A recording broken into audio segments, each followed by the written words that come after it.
What kind of diplomacy, JD, you are speaking about? What do you mean? I'm talking about the kind of diplomacy that's going to end the destruction of your country. Yes, but if you Mr. President, with respect, I think it's disrespectful for you to come into the Oval Office and try to litigate this in front of the American media. Right now, you guys are going around and forcing conscripts to the front lines because you have manpower problems. You should be thanking the President for trying to bring it into this conflict. Have you ever been to Ukraine that you say what problems we have? I have been to. Come once. I've actually watched and seen the stories, and I know what happens is you bring them on a propaganda tour, Mr. President. Do you disagree that you've had problems bringing people into your military?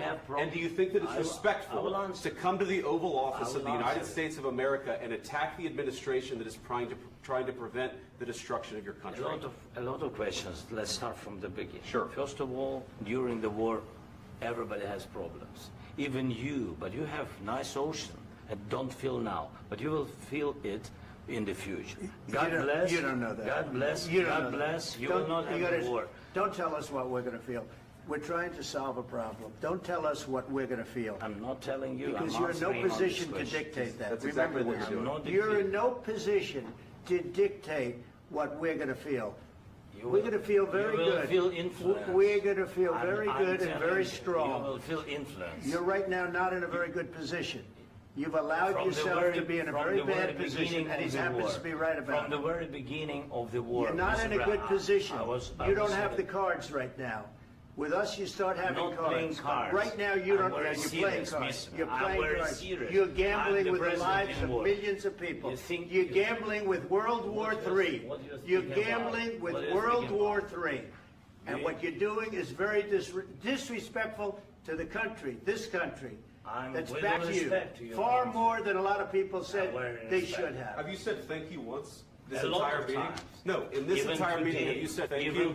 You went to Pennsylvania and campaigned for the opposition in October. Offer some words of appreciation for the United States of America and the president who's trying to save your country.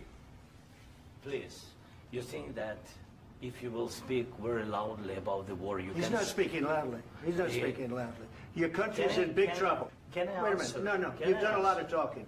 Your country is in big trouble. I know. You're not winning. You're not winning this.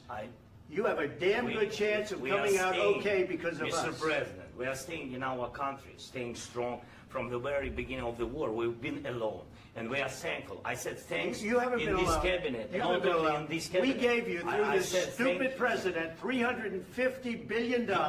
We gave you military equipment, and your men are brave, but they had to use our military.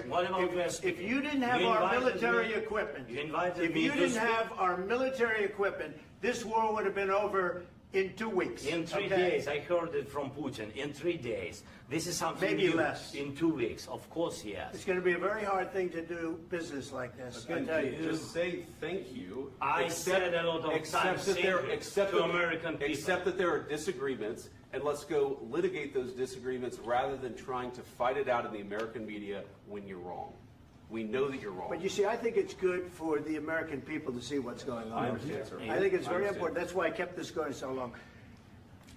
You have to be thankful. You don't have the cards. You're buried there. Your people are dying. You're running low on soldiers. Listen, you're running low on soldiers. It would be a damn good thing. And then you tell us, I don't want a ceasefire. I don't want a ceasefire. I want to go, and I want this. Look. If you could get a ceasefire right now, I tell you, you'd take it so the bullets stop flying and your men stop getting killed. Of course, we want to stop the war. But you're saying you don't want I said to you, I want a ceasefire. With guarantees. Because you'll get a ceasefire faster than an agreement. Ask our people about ceasefire, what they think.